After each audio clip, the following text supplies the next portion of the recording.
নমস্কার, মহাযোগী জ্যোতিষ চ্যানেলে আপনাদের সকলকে স্বাগত জানাই। আমি শ্রী স্নেহাশিস মুখার্জি। আপনারা দেখছেন, লাইক শেয়ার সাবস্ক্রাইব করছেন, আপনাদের অসংখ্য ধন্যবাদ। যারা এখনও করেননি তাদের কাছে অনুরোধ, সাবস্ক্রাইব করুন যাতে পরবর্তী সমস্ত ভিডিও নোটিফিকেশান আপনারা আগেই পেয়ে যান। অনলাইন অফলাইন কনসালটেন্সির জন্য যোগাযোগ করতে পারেন। আপনারা আমাকে উত্তরবঙ্গে পেয়ে যাবেন। আগামী 12ই নভেম্বর থেকে আমি উত্তরবঙ্গে থাকবো। 21 তারিখ অবধি আছি। আপনারা বুক করে নিতে পারেন। যারা শিখতে চাইছেন, জ্যোতিষ শিখতে চাইছেন, তারাও যোগাযোগ করতে পারেন। কয়েকটা জিনিস বলবো, যেমন প্রত্যেক ভিডিওয়ে বলি, মেষ রাশি বৃষ রাশি আপনারা দেখেছেন, এরপর আস্তে আস্তে আপনারা দেখতেও থাকবেন 12টা রাশি।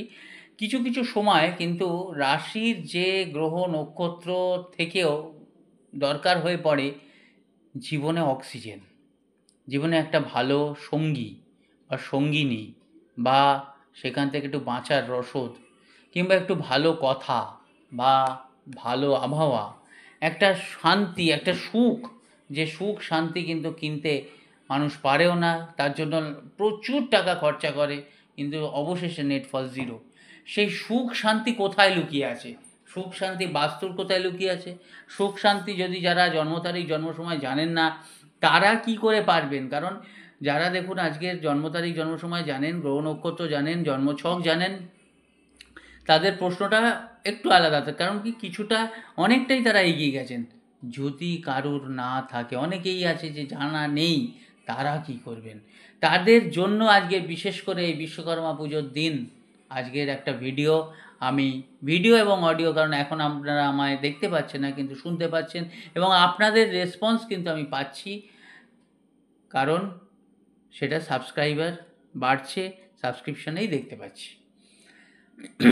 ধরুন আপনাদের ঘরে ঠাকুর দেবতা তো সবাইয়ের আছে, কিন্তু অনেকে করে কি, বেডরুমে রেখে দেয়, ঠাকুর ঘরে রেখে দেয়, ফ্রিজের মাথায় রেখে দেয়, আলমারির মাথায় রেখে দেয়, আলমারির ওপরে রেখে দেয়, নানান জায়গায় রেখে দেয়। যেখানে ফিরাই আঁখি শুধুই দেবতা ভগবান ঠাকুর দেখি।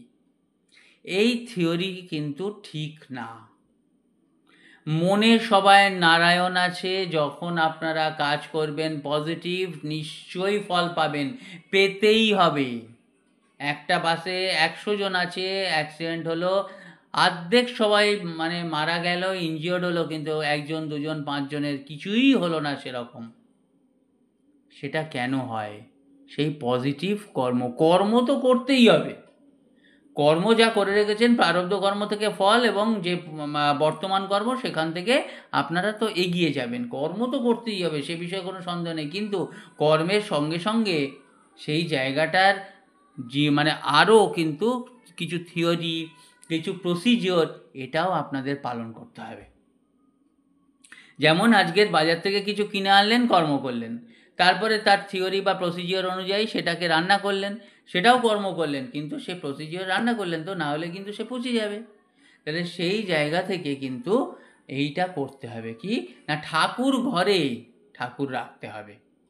ঠাকুরের সঙ্গে কোনো মৃত ব্যক্তি, যারা মা বাবা দাদু দিদা যারা চলে গেছেন, তাদের রাখা যাবে না, তাদের ছবি রাখা যাবে না।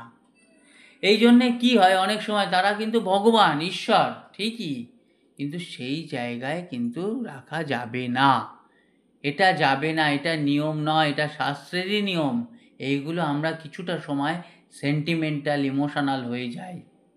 আজকের আমার ভিডিও অনেকেই দেখছেন, অনেকেই ভাবে হ্যাঁ আমার তো আছে, হ্যাঁ আমি তর্কের মধ্যে যাচ্ছি না, তর্ক আমার দরকারই নেই। সেই জায়গা থেকে কিন্তু আপনারা কি করবেন, মৃত ব্যক্তির ছবি আপনারা বেডরুমেও রাখবেন না, কারণ সেখান থেকে একটা নেগেটিভ এফেক্ট আসে। আপনারা যেখানে শুচ্ছেন সেই শোয়ার জায়গাটা কেন কোনো শোকেস না থাকে, শোকেসের ছাওয়া না পড়ে। ধরুন মাথার ধারে আয়না আছে, আয়না কোনো ঢাকা নেই, আপনাদের মাথায় টেনশন হবেই, আপনাদের ফ্রাস্ট্রেশন আসবে, আপনাদের ইনভেস্টমেন্ট অনেকটাই কিন্তু বিফলে যাবে। তা এই সময় কি হবে, আপনারা বুঝতেও পারছেন না, এইটা পড়ো, ওটা পড়ো, সেটা পড়ো, এই করা সেই করা আপনারা করছেন, অনেক কিছুই এখন দেখা যায়। সবাইয়ের ফল হচ্ছে, কিন্তু আপনার ফল হচ্ছে না, কারণ আপনার গোড়া মানে আপনার ওপর যে রেমেডিটা আপনি কাজে লাগাচ্ছেন সেটাই আপনার বেস। আপনার চেহারা, আপনার শরীর, আপনার মন, আপনি নিজে বেস। তাহলে বেস, এই গোড়াটা কিন্তু ঠিক না, সেই জন্যে আপনার কোনো ফল হচ্ছে না। আগায় জল ঢালছেন, রেমেডি করছেন, সব কিছু করছেন, কিন্তু কিছু কাজ হচ্ছে না। অ্যাট দ্য মানে এন্ড অফ দ্য ডে আপনি কি বলছেন? তোর সবে কিচ্ছু হয় না, ভুলভাল। তাহলে ঠকছে কে? আপনি। কে ঠকাচ্ছে? আপনি নিজেই। সেই জায়গা থেকে আপনারা কিছু কিছু থিওরি আছে যেটা আমাদের মন না চাইলেও করতে হবে, করতে হয়।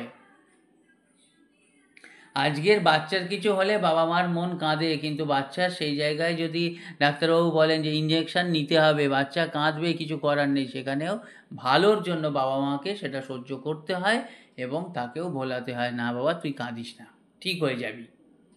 তাহলে এইখানেই কিন্তু এই ভিডিও, যারা বুঝবেন মনে করবেন লাইক শেয়ার সাবস্ক্রাইব করবেন, যারা মানে সেরকম ভাববেন না লাইক শেয়ার সাবস্ক্রাইব করবেন না, কিচ্ছু না। কিন্তু আজকের ভাবছেন না, একদিন হচ্ছে না, কিন্তু একদিন হবে, এটা আমি শিওর।